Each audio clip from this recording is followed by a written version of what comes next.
Hi மக்களே, எல்லாருக்கும் காலை வணக்கங்க. இப்போ நம்ம எங்கே போயிட்டுருக்கோன்னு பார்த்தீங்கன்னா, ராணிப்பேட்டிலேருந்து காட்பாடிக்கு போகிற வழியில் கார்னமெட் பக்கத்தில் பிஎன்பி அப்பார்ட்மெண்ட்டுக்கு. இன்றைக்கி நம்ம எடுத்துருக்க வண்டி என்னென்னு பார்த்தீங்கன்னா, டொயோட்டா இனோவாங்க. டைம் சரியாக ஒரு 9 மணி ஆகுதுங்க.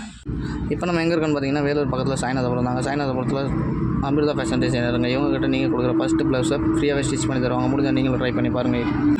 அங்கேருந்து கிளம்பியாச்சுங்க. கஸ்டமரோட ஃப்ரெண்ட் ஹாஸ்பிட்டல் அட்மிட் ஆகிட்டாங்க. அவங்களுக்காக ஃப்ரூட்ஸ் வாங்கிட்டு நம்ம ஹாஸ்பிட்டல் போய்ட்டு அவங்கள பார்த்துட்டு வரணும் அப்படின்னு சொன்னாங்க. ஸோ அதனால் நம்ம ஃப்ரூட்ஸ் வாங்கிட்டு அங்கேருந்து கிளம்பிட்டாங்க. அது எங்கேன்னு பார்த்தீங்கன்னா, பாகாயத்துக்கு ஆப்போசிட்டில் இருக்க ஹாஸ்பிட்டல் ரியாப் சென்டர்னு சொல்லிட்டு சிஎம்சியோடதுங்க. அந்த ஹாஸ்பிட்டலில் அவங்க அட்மிட் ஆகிருக்காங்க. ஸோ அவங்கள பார்த்துட்டு வர அப்படின்னு சொல்லிட்டு கஸ்டமர் இருக்காங்க.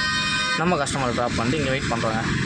கஸ்டமர் வந்துட்டாங்க. கஸ்டமர் அங்கேருந்து கூட்டிட்டு நம்ம கிளம்பிட்டாங்க. இப்போ எங்கே போயிட்டுருக்கோன்னு பார்த்தீங்கன்னா, சென்னை டு பெங்களூர் ஹைவேல நர்வி ஹாஸ்பிட்டலுங்க. நர்வி ஹாஸ்பிட்டல் அங்கே தாங்க போயிட்டுருக்கோம்.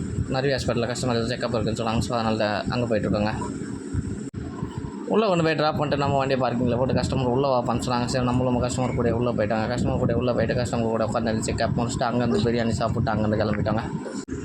அங்கேருந்து எங்கே வந்திருக்கோன்னு பார்த்தீங்கன்னா, காட்பாடி பக்கத்தில் கரிகிரி பக்கத்தில் கஸ்டமர் புதுசாக வீடு கட்டிகிட்டு இருக்காங்க. ஸோ அங்கே போகலாம் அப்படின்னு சொல்லிட்டு கூப்பிட்டாங்க. அதனால் அங்கே வந்துட்டாங்க. கேட் போட்டிருக்கனால ட்ரெயின் போகிற வரைக்கும் வெயிட் பண்ணலாம் அப்படின்னு சொல்லிட்டு வெயிட் பண்ணிட்டு இருக்காங்க.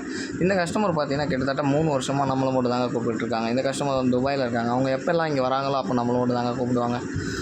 இந்த கஸ்டமர் புதுசாக வீடு கட்டியிருக்கனால அந்த வீட்டுக்கு பக்கத்தில் நம்ம என்ன பண்ணுறோன்னா ஒரு செடி நட்டுருக்கோங்க. அந்த செடியை நான் உங்களுக்கு போய் அங்கே காட்டுறேங்க.